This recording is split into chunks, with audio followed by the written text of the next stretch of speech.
I will find you. You will ask, what will you do when they find me?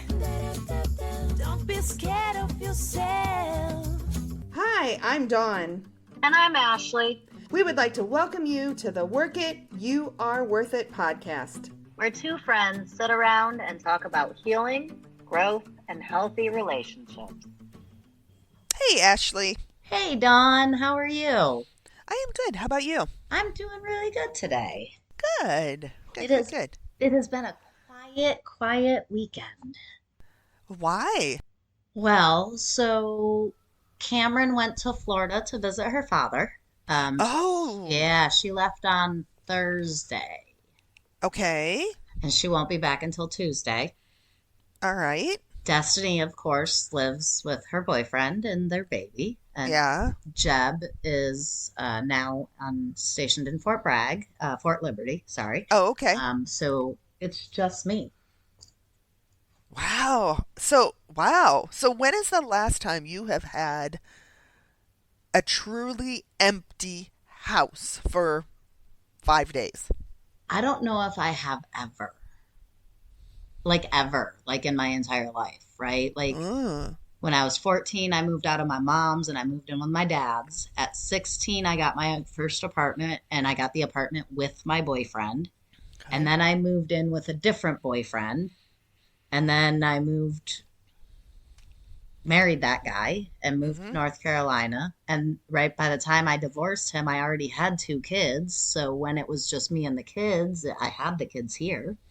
I don't think it has ever been just me alone in the house for even 2 days, let alone 5. Wow. It has definitely been an interesting experience. Okay. So what were your stories? Like, what did you tell yourself like before it all happened? Like, did you have a lot of notice with Cam going to Florida? Kind of, but not really. So yes and no. I knew it was going to happen this summer, right? Nick moved to Florida last July, and she was in school from August until May.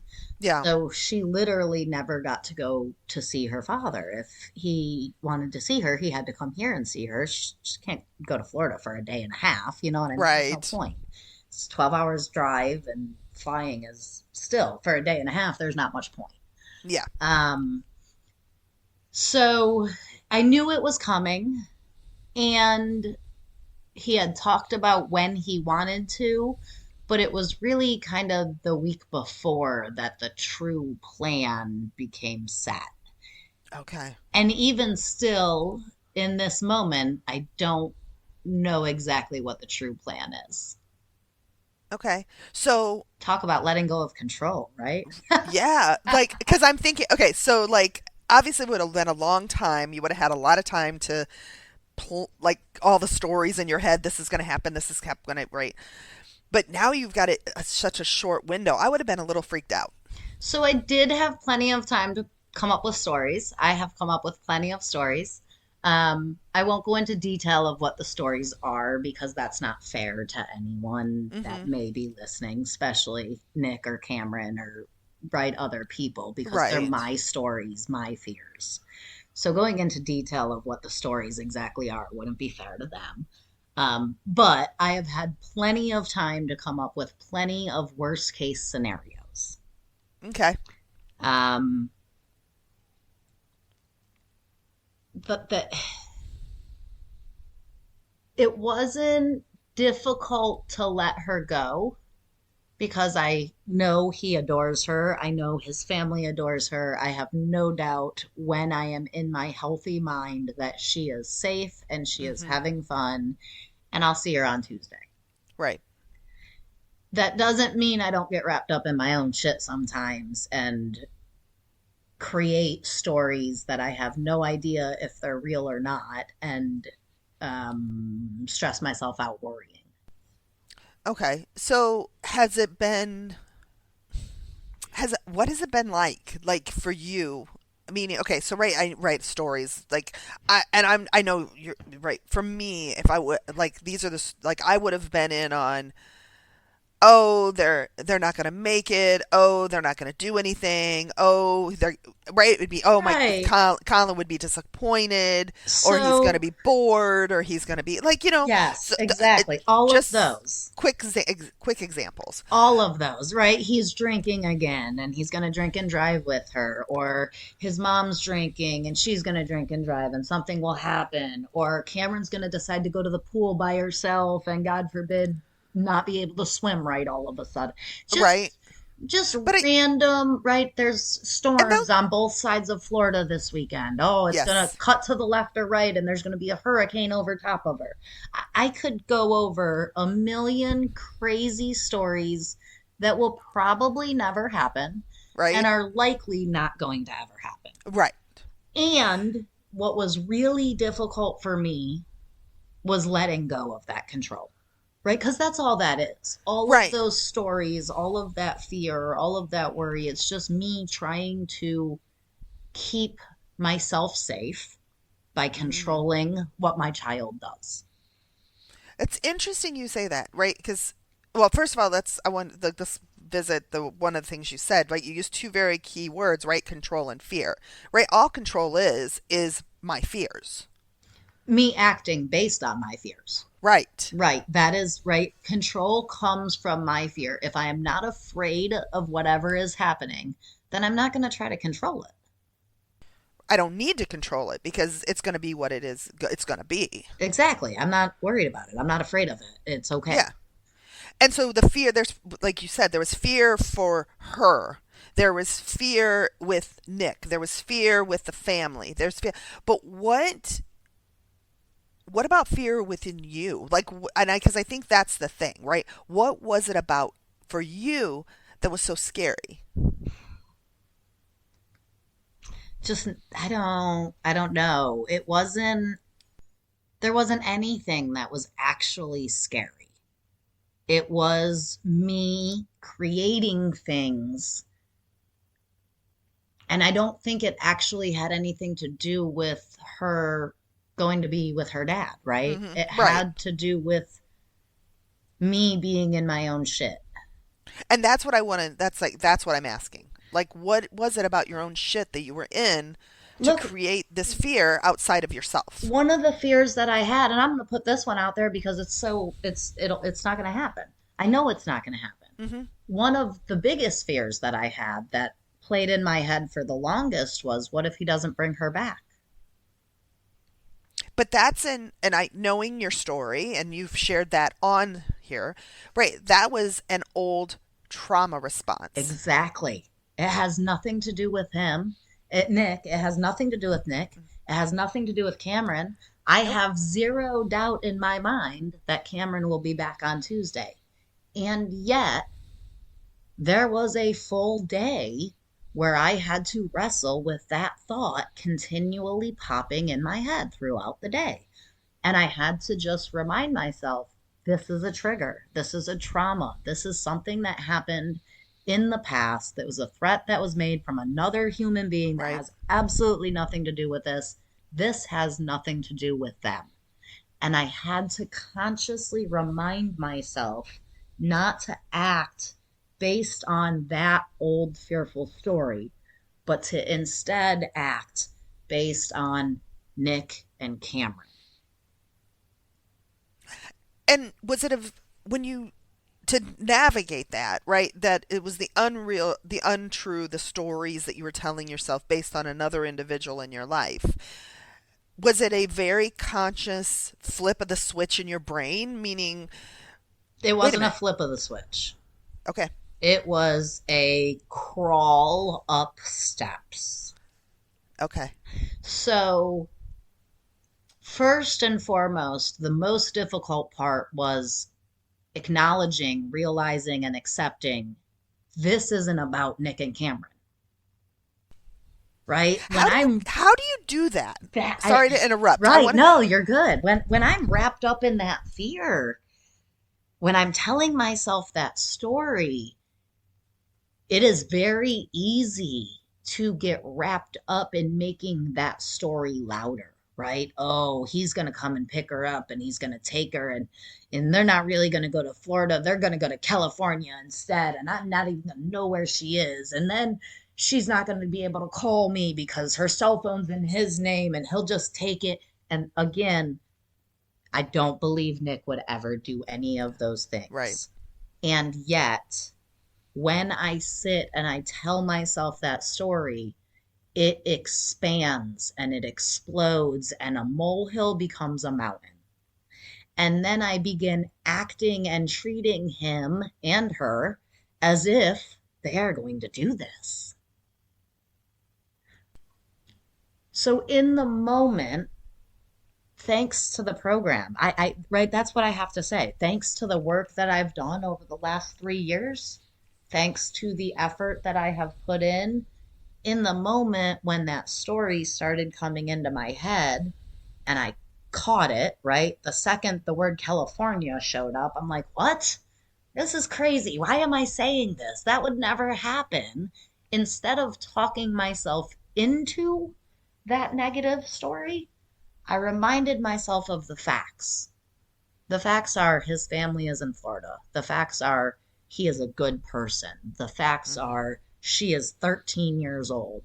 The facts are he is not. That is not, right? The likelihood of that ever happening is so teeny tiny, minuscule that to act as though it was, to worry as though it was, made no sense. And I had to be able to catch that in the moment in order to see it. Right. I don't think I would have been able to if I hadn't worked for 3 years at Encoda at becoming a better person and becoming more aware. You know, and I think there's part of that logical thought, like I not knowing Nick at all, right? Other than the things you've said about him, right? Nick loves Cam. He adores Cam. Absolutely. He also respects you. And that doesn't mean your relationship was amazing for 17 years. It doesn't mean it was horrible for 17 years.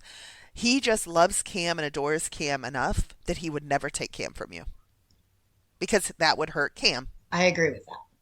100% without a doubt. I agree with that. And I just using that as an example of how crazy our own stories can get when we get wrapped up in our emotions. Logically, I 100% believe that Nick will be back on Tuesday at 3:30, if not earlier, with Cameron, just like he said he would be. I have no doubt about that in my mind.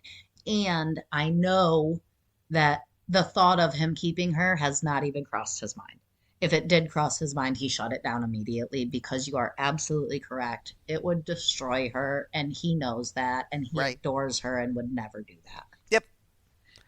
But that doesn't change my stories from popping into my head. And it's not his responsibility to fix my story. Right. So let's real quick, like we talked about, you know, the whole thing of him, air quote, taking her and the being a trauma response, a trauma, you know, from another human being. Why do we make up stories because of trauma responses? Because we didn't heal those trauma responses. Okay. Right? It's not that we're intentionally making up a story. It's not like I was like, ooh, let me find the worst case scenario and pluck that out and focus on it. It's a trauma response. It's a survival instinct. It's what our body knows to do when it feels something. And if we aren't aware enough to teach our mind and our body to do something different, then we just do it without ever even thinking about it. It's autopilot. I think the only way to not do it is to turn off that autopilot and really just focus on, what am I doing right now? What am I telling myself? Interrogating my own thoughts, right? It coming from another human being, right? My ex-husband threatened to kidnap my children, and he actually attempted to take my son. on more than one occasion, I freaked out and lost my stuff because the kid went to somebody else's house than where he was supposed to be, and now I didn't know where he was. And so it is absolutely a trauma response for me.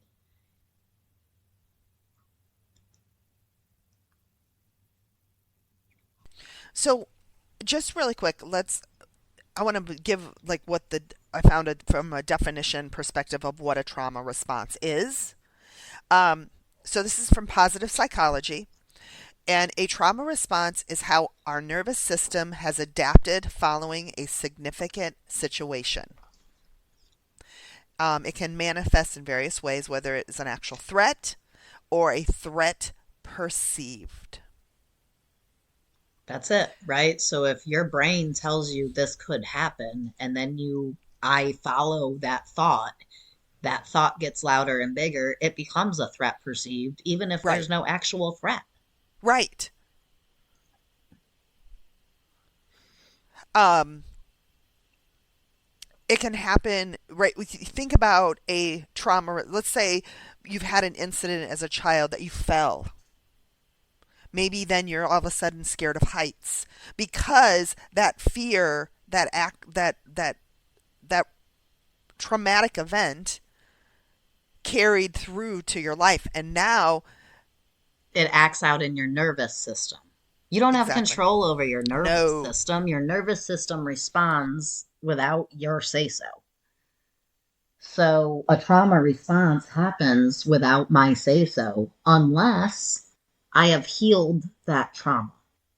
So for me, in this moment, the fact that I was able to be aware of that thought and negate that thought without having to play into it at all, for me, tells me I've healed that trauma and my body is just getting used to not having the response.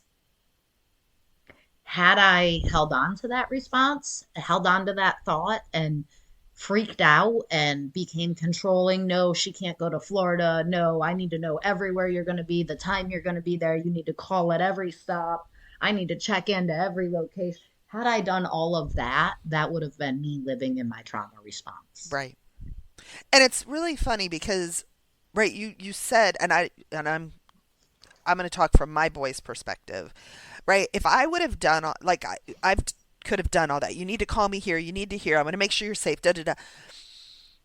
That would have been a control that would have created animosity in Absolutely. that whole situation, and then it would have became my exes actually going kind of, I don't want to say forcing, but not, don't call your mom. Don't, you know what I mean? It would have created this. But instead, by just letting go, how many times have you talked to Cam since she's been gone or texted her, right? Because On average, 3 times a day. right. I mean, right? She's called me. I've texted her. She's texted me. It's been easy. In this day and age, it's a lot different than it was when we were kids, right? The only thing I had was a landline in my home. So the minute you put me in a car with someone for a week, There was no contact for anyone else. until you got to the hotel, and then you might have to overpay for long distance calls, Right. right? In this day and age, it's so different. And that doesn't mean it's not still a scary world out there. It just means we have the ability to be in contact a little bit more, and you're getting what you need and getting the reassurance you need and you deserve, right? You deserve the reinsurance. He deserves to help you get that reinsurance. She helped you, Yeah. right? Just like she deserves it and he deserves it. Because is also a point where he's going to go back on Tuesday. Well, Wednesday, right? He's going to leave. And now he's got to entrust that you don't take her Cam from him. Yeah, absolutely. Yeah. And so it's this right, there has to be this build up and this relationship, right? It's easy to end a relationship, a romantic relationship, which, you guys have done, but the relationship is never over now, right? You guys, Right. you have a child together. You are eventually could have grandchildren together. Yeah, And if you for both sure. live long enough, great grandchildren together, you're going to be doing weddings and births and We definitely have to be able to interact with each other. that's the nice thing about recovery and what you're navigating right now is right, you're getting to that place so then down the road it's all going to be good. And not that it's not good now. It's just It's a hell of a lot better than it would have been had mhm. I not had the frame of mind and ability of mind to be able to back off, Yeah, right? So the other half of this is how long she's going to be gone for and when exactly she will be back. So the original agreement was that he was going to have her Thursday to Tuesday and then she'd be home Tuesday. Well, then there was a secondary agreement because he wanted more time. But she can't miss her appointments that she has, and she can't miss everything she's got scheduled. So mhm. he was going to bring her back Tuesday. She was going to do the couple of things she has to do on Tuesday.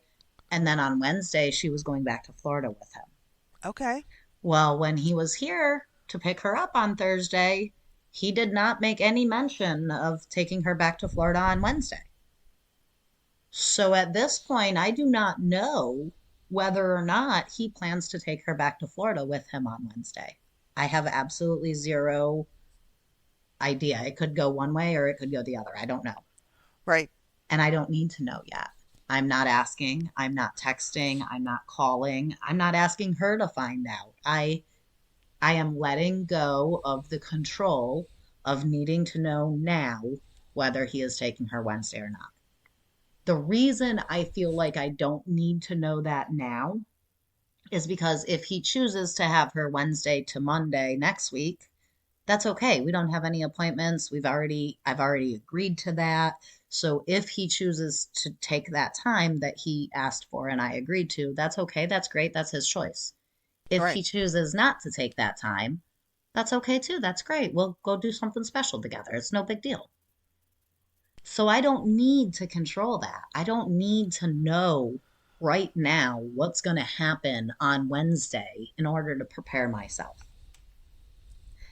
And it's not easy, right? That has been one of the most difficult things with this process this time, with her going to visit him in Florida, with our separation and not speaking on great terms or whatever, however you say, right? We're not friends, Right. we're co-parents.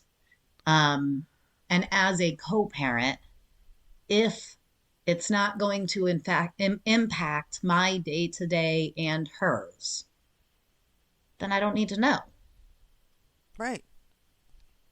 And it doesn't mean mine or hers. I mean mine and hers together, right? Because if she's going to be in Florida with him next week, that's obviously going to impact her day to day, but it doesn't impact our schedule, mine and hers. Right.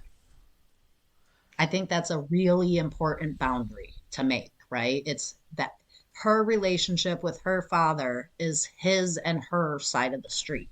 Yeah. It has nothing to do with me. And if her visiting him does not impact things that her and I need to make sure happen, doctor's appointments, school stuff, our vacation stuff, then it is not my business except to say, okay, she will be gone on X day and back on X day. Right. And that which you know and right you have been navigating, right? And I think you had kids in a previous relationship so which was a lot more difficult than it is now with this with Nick and Cam, but I think you've been right, it's still there. It's like those that underlying and I don't care. I think as a mother or a father, right? I'm not discrediting, but I can speak as a mother. Right, as a mother when my children leave, period, it's very hard. Right? I miss my children. There is a level of fear that they're going to be safe, and it could be just going down the road. And fear comes from that love. But it also creates control. Exactly. If I'm acting out of fear, then I'm typically being controlling. Right. That doesn't mean like what you did. Right. There you can't tell me there I like sending her off. There's still that a little bit of underlying fear. Oh, of course, that's where those stories come from. Exactly. But the difference is you wished her well. You wished her you get let you're okay, go have a wonderful time. I love you. I'm not Enjoy. sharing that fear with her. Exactly. I am not saying, hey, look, here's my fears. Let me give you some of them. And I don't know about you, but I can say for me, as a child, that those fears were put on me by my mother. So I Yes. had to carry her fears as well. Yes, absolutely. So I became hyper vigilant in my fear because I was carrying the weight of my sister, my mom, and me. And so fear has just always been this weight, but it's been a comfortable weight for a really long time. I knew, right? I knew how to deal with it because I knew how to control really, really well. Right. That's what I always did. I always did. And Nick used to tell me all the time that I was controlling, and I'd be like, you're out of your mind. I don't ever Mm, tell you what to do. I did not see myself as controlling. I did not believe it. And yet I was very, very controlling and in a manipulative way. right. I didn't flat out, I would never say, no, you can't do that. Instead, I would make my fears known, I would make my worries known, I would make my stresses known, I would get sad, I would uh we would end up in a fight and then he wouldn't want to do it. Right? So I did it Hmm. in a manipulative way instead of being outwardly controlling. And I just couldn't see it at the time. I did not realize that I was doing that because I was afraid and therefore I was trying to keep myself safe and trying to keep other people safe, which was really making everyone, including myself, miserable. Right. But it became this response mechanism that helped me survive. Not and I when I say that I don't mean in a good way, but it really was a way for me to be able to navigate life, and it became a comfortable shoe. Right?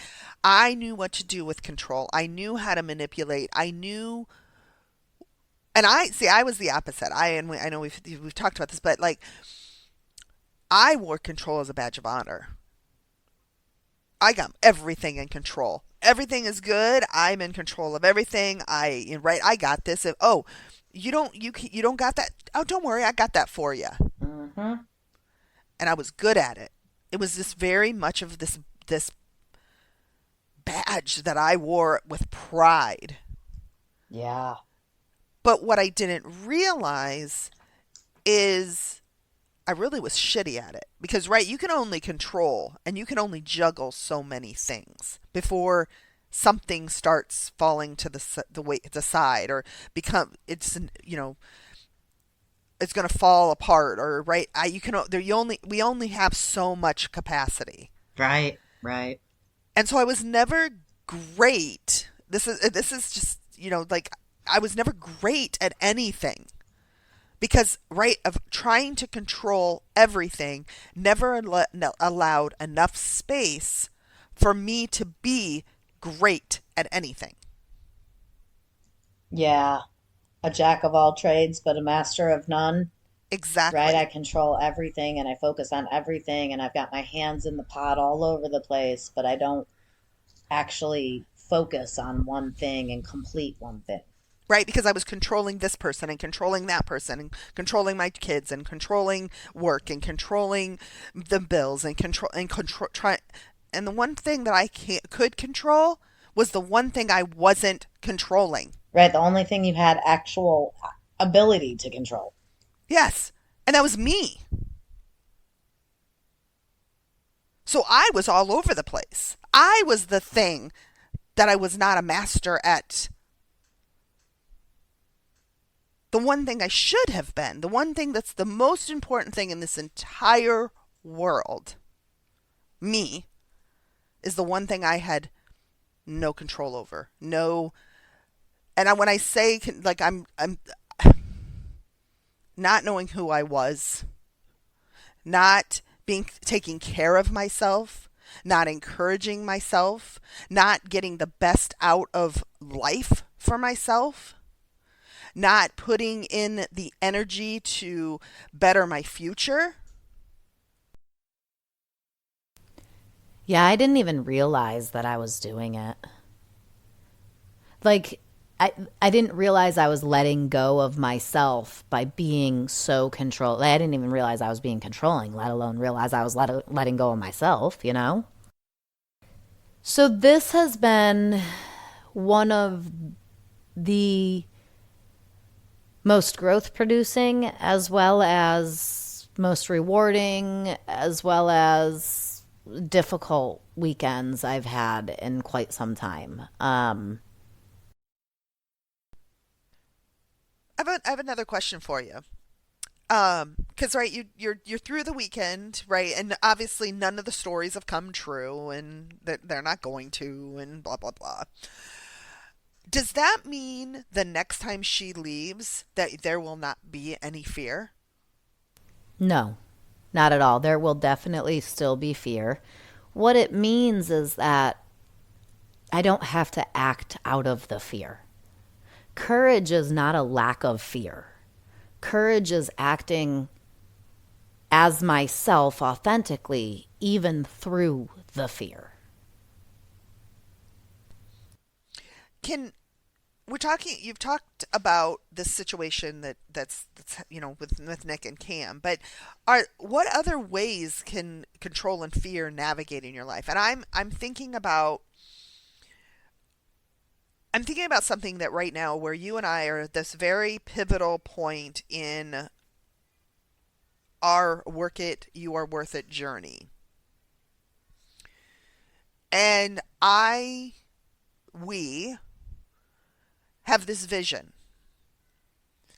And I struggle sometimes with that, meaning, right, I have this vision and I think from a work perspective, right? Or something that I'm trying to build, right? Control has made things successful, right? Oh, if I control it and we make this all happen and this works and right. I don't think that. Okay. I don't think control makes it successful. I don't either, but that's those old things for me. So I have two very opposite experiences here. Okay. There's two managers that I can think of, two bosses that I can think of. I don't want to give actual titles, manager, supervisor. I don't want to give jobs or locations or anything like that. There's two that I can think of. One of them runs his ship with an iron fist. He is not a part of the team. He directs the team. He is the boss. Mm-hmm. He tells them what to do. He disciplines them when they don't do it correctly. He walks around with his arms crossed and his chin high looking over everybody. He is the overseer. Okay. Right? His team runs. His team does what they need to do and they get through the day.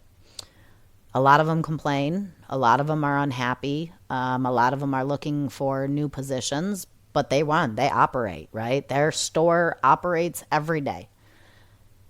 The other person that I'm thinking of, their team, they do not oversee. They are a part of the team, right? They are just another gear in the whole thing. They go in and they work with their team every day. They delegate tasks. Hey, can you do this for me? Hey, group of however many people, I have these tasks. Who would like to do which task, right? So they very opposite ways of managing their teams. One team, both teams are successful. Both teams get the job done. Both teams do what needs to be done. One team is extremely happy and joking and laughing and playing and dancing and singing while they're doing it, and the other team is not. Control, while it may accomplish what needs done, makes it so that there is not happy people doing what needs done. Even the person doing the controlling, while they feel safe or while they may feel successful, they're typically not happy. They're not enjoying it. They're not laughing and singing and dancing and having fun while they do it. They are straight lace, straight face, arms crossed, head high, no joke, no, right? Control, while both things may end with the same result, both things are not equivalent. True. And Brett, I get what you're saying. There's something going around, popping around in my head. But, one of the things I'm thinking of is like, I look at this, using this person and I don't know who this person is. I don't know anything about this person. Is his team, because I think that happens too sometimes, right?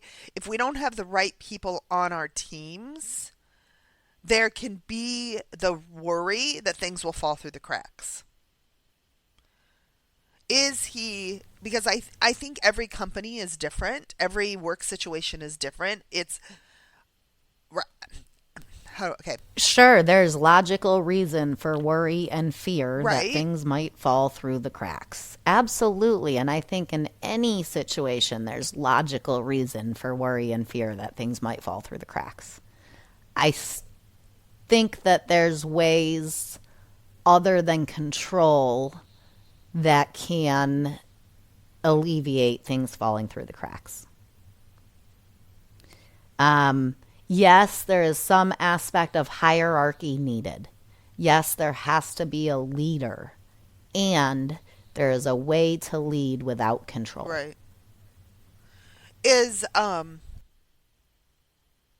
I also, one of the things that I think I struggle with in work is what's the word?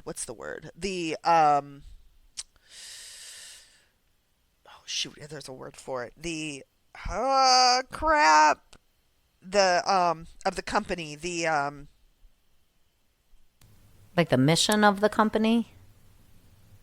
no. Anyway, so where upper management has this idea, and so it's this idea of how the company should run, so everything rolls downhill.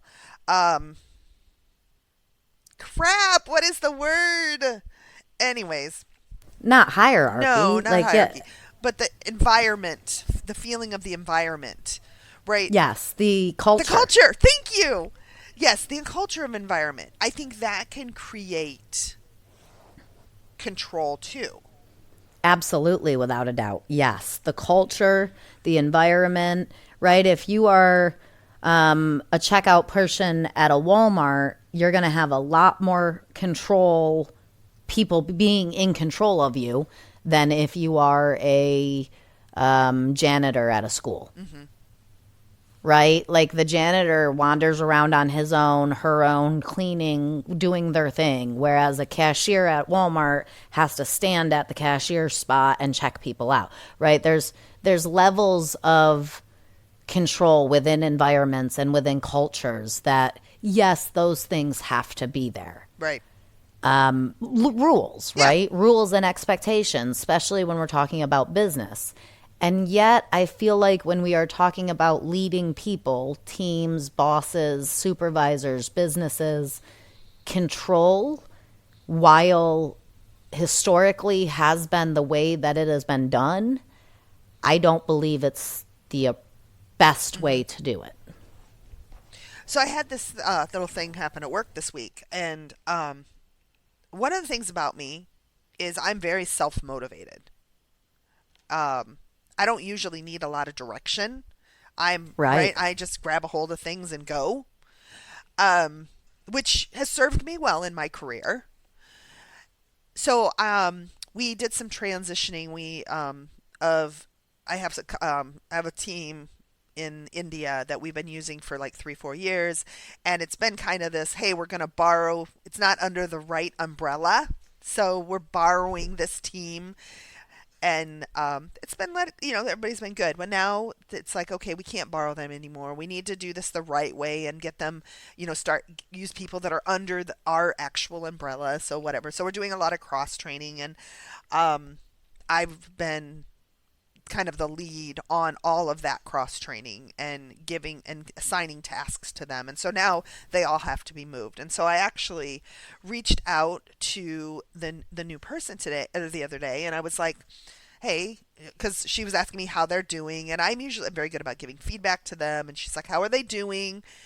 Is it looking good? And I was like, yes, it's great. And I said, I really am at a point where they're doing such a good job and would like to start giving them more responsibility, more tasks. And I said, and I just put it out there. I said, I tend to be very self-motivated when it comes to overseeing them and giving them responsibilities and tasks. If I overstep, please let me know. That's all I said. Okay. Right? And she comes back and she's like, no, that's great. That's fine with me. As long as we talk about the tasks, like you say, I'm going to give them this, this, and this, and it's on a list somewhere, I'm good. Run with it. And I think what I would have done, this would have been, I would have done this a long time ago. I've navigated some of those control things with work. Is I would have just kind of done it. I would have snuck around doing it. I would have manipulated it to do it. And now it's like, I'm really trying to own me. I'm trying to Right. Yes. put me out there. So what I did, this is who I am. I tend to be self-motivated. Not everyone likes that either. Right? Absolutely. Some people are like, you wait for direction before you step on my toes. Exactly. I think I've told you we're going through this whole reshuffle anyways. And Right. One of the things for me is, and I've been talking to my coworker, use your voice.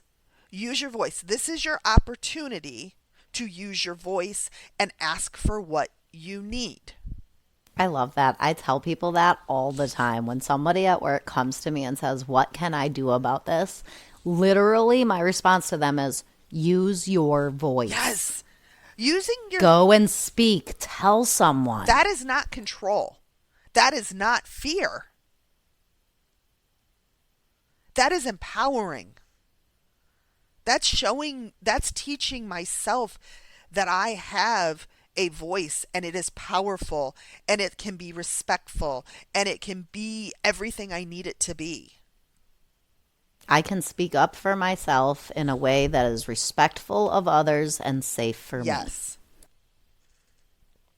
And that is not control. That is just finding healthy boundaries for myself. If I can't be self-motivated at work, then I'm not working in the place that I should be. Yes, I'm the same way. I need to be left alone. And I always say this. It's like I don't say it directly usually to my manager or whoever I'm working with, but there is a very much of like, if you just let me be, you will look good. Because I just am so self-motivated because I don't want to fail. Right. I want to look good. And if I look good and you're my boss, you're going to look good too. Right? I'm the one that's like, oh, this company is on, I work for MetLife, and this company is, oh, this is software, or this is the new big thing that MetLife wants to talk about. Okay, well, let me see. What do I need to do? Because I'm going to be right there in the bandwagon up front running with this. And it's right. I'm going to know all about it. Exactly.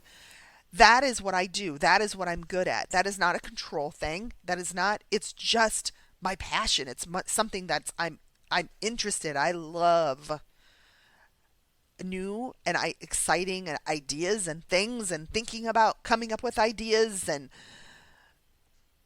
that's just me. That's who I am. That's not, and it has nothing, like I am a fearless person. When I think about it, I am fearless in the beginning. Then there's a point after I've like, oh, yes, yeah, right. Then the stories start.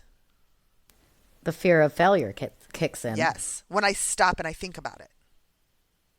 Like it's not a like stop and consciously think about it. You know what I mean? It's a they just start crawling in. Right. Like once you start doing the thing, coming up with the idea is great. Yep. And then you start enacting the idea, and that's where the fear kicks in Yes. for you. Right. And for me, I think typically if I think about what I'm doing before I do it, I get anxious. Okay. Okay. Like I'll plan something right. I know last week I had a lunch with the big managers from our parent company. Oh wow. And I knew about the lunch a week before the lunch took place. And the day I found out about it, I stressed about it. And then with everything with Nick and Cameron and other things going on at work, I forgot about it.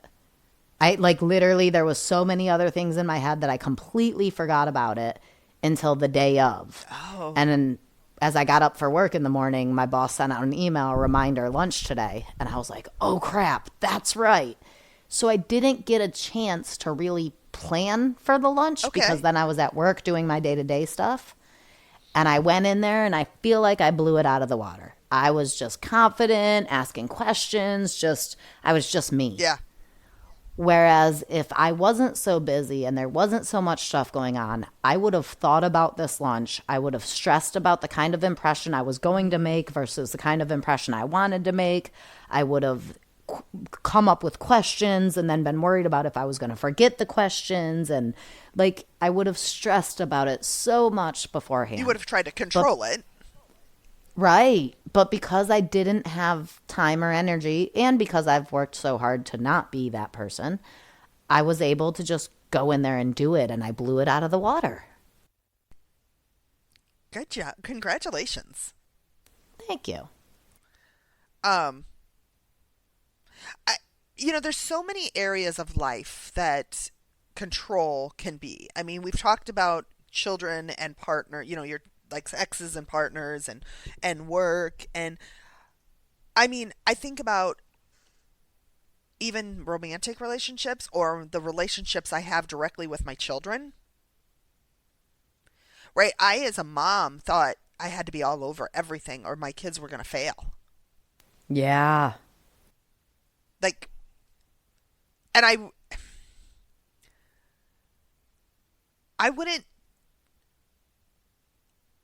my kids are happy. Like, right? It's like, it's so weird that it's like my kids are happy and it's like, I'm so glad that my control did not work. I'm glad. It is. Sorry, I'm glad I realized it. I'm glad Coda and the recovery came into my life early enough to be able to get the fuck out of the way. Yes. It's so and I should say sorry, not you. I'm the one that interrupted you. I'm working on that. I'm getting better. I keep going on it. But it is so mind-blowing to see the difference. So I have 3 children. My oldest daughter is 21 and my son is 19, and then my youngest is 12, almost 13. She'll be 13 next month. And I have been in Coda for 3.5 years at this point. It is so different to see my older 2 and how I interacted with them when I was raising them as young adults and teenagers and older children. Homework and school and house chores and extracurriculars and studying and what college are you going to and what do you want to be when you grow up and what is your like I literally told myself that my job as a mom was to create happy, healthy, productive adults. Now my job as a mom, right? That was with my older 2. Now with my youngest, my job as a mom is to foster this human being into being the adult that she is meant to be. It is 2 extremely different ways of parenting. The control, the yelling, the constant discipline, the hardcore rules, the hardcore schedule. Like my older 2 kids, sometimes when I think about it, I feel really bad They went to school in the morning, they got home, they did homework, they did chores, we had dinner, they got 1 hour of free time, and then we did some other activity of studying or family activity, and then it was bedtime. Right? My oldest two, they didn't have cell phones until they were 14 and 16. They didn't have Facebook or social media until they were 16 and 17. And now my youngest is freaking 12 and she's had a cell phone for 2 years and she's got her own little kids chat thing. It's right. It's very, and she doesn't have a schedule. I don't have to worry. I don't stress over her homework. Her grades are good. As long as her grades stay good, her homework is good, and that's her responsibility. So I'm out of it. Yeah. Right? Her extracurriculars, if she doesn't want to do it and she ends up not participating or getting kicked out of the group because she's not participating, that's her choice. I'm not forcing her to go every week. At the same time, I'm having those conversations. Hey, you realize if you choose not to go, you're not being reliable, and they could very well, right? I'm guiding and I'm leading.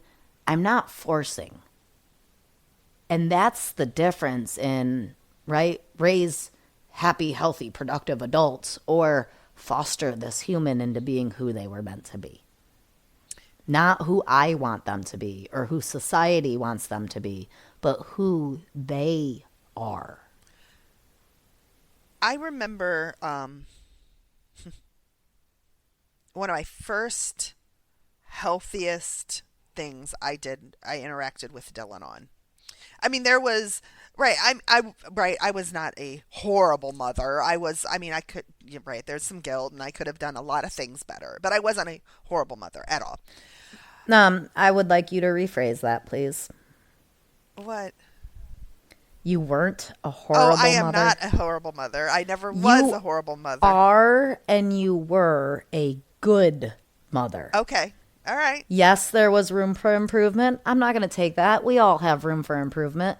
But you are and were a good mother. That is true. Yes, you're right. Thank you. Give yourself the credit you deserve. Thank you very much. It's crazy how one little word can just change everything. Thank you, because I'm big on words, so thanks for You're welcome. for doing that. So, with that said, Dylan has always, other than the very short window of him wanting to be a garbage man,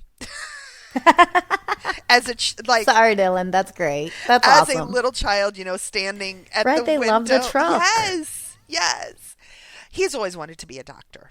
He always wanted to be a doctor. The minute he said it, we're on track. And he went to a tech school that actually had a medical program, and he became a certified nurse assistant. He was this whole program. Then he went in and knew he was going to, go to med school, blah, blah, blah. And he did a major in, his major was in mathematics with a pre-med, is how they did it. And I remember the day he came to me. We're standing in the kitchen.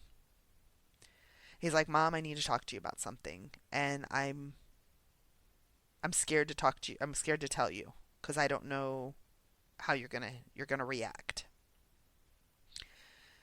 And I was like, "Okay, what's going on?" And he's like, that's the first beginning of a conversation that's takes your mother's breath away. "Yes, right?" Because of course I was like, oh shit, now what? Right, talk about stories happening really quick in your head. Oh shit. And he's like, "I don't want to be pre-med. I don't want to be I don't want to go to med school. I don't like the sciences. I want to be a teacher."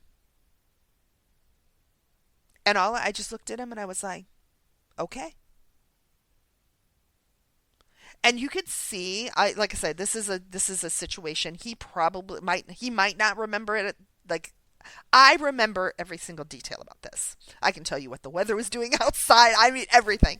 It was huge for you. And he just, I could see him just like, the weight. yes, that weight that he was carrying was all me. He was worried if you would accept him if he changed his mind. And all I needed to say, There was no other conversation. There was no, I didn't write. I could have went on for hours. The old Dawn would have went on for hours and hours and hours. And it was just, okay. Okay. I mean, what else is needed? Exactly. He's an adult at that point. He's going to do what he wants to do. And He was 2 years into getting his bachelor's degree. So you know he was 21 years old. And it's really interesting because, okay, he pivoted, he went and he taught for a year, not even a year, a semester, and realized, I don't like teaching. What I do like is the interacting with the kids, and I like helping them navigate life and mental health. Now my son is going to be a doctor in mental health. Still doing what he wanted, right, what he wanted to do. But in that moment when I just said okay, I let his life be his. right, you gave him the freedom to be himself. And he's found himself. He is going to be amazing at what he does. Anything he chose to do, he was going to be amazing at, because my kid's freaking amazing. Hell yeah. Right? And he found his path that he is going to be amazing at. That's awesome. And he did it without your control. Exactly. And I couldn't be prouder of him just by making himself happy. And I think that's the difference, is when he was younger, it was all about getting him to this goal, and his happiness was like, and I say that and I don't mean it like we didn't do fun things and we didn't have but it wasn't your priority. Right. I mean, yes, I want him to be happy. Yes, I want them to smile and have a good time. But my priority was to raise happy, productive, healthy adults. Exactly. Not allow my children to be children and have fun and learn who they are and love them for who they are. Right, and have disappointments in life, because life is full of disappointments. I protected Dylan from those disappointments. Yeah, the younger they learn from those disappointments, the less they hurt. Mm-hmm. And then I think, go ahead. And then having, like you, having Cam, having, Colin 10 years younger, I'm a whole different mom, right? There's still expectations. It's just different. It's so different. Mm-hmm. There are still rules. There are still expectations. I am still raising a productive member of our society. Right. But I am raising a productive member of our society who knows who she is, who is happy with who she is, and who is confident about who she is. And then you know what's really amazing about that is I'm happier with who I am. I'm happier with my life. If I look back to when I was in living Dylan's life for him in a way, I wasn't happy, right? I was so stressed out making sure he got what he needed, got what I thought he wanted, what he thought he deserved. There was no, I wasn't light. We laughed, but not like Colin and I laugh and do. And, oh, okay, well, let's just. I think that's what control does. Mm-hmm. In every situation, right? What you're saying right there with your difference between parenting Colin and parenting Dylan, I think you can apply that to work.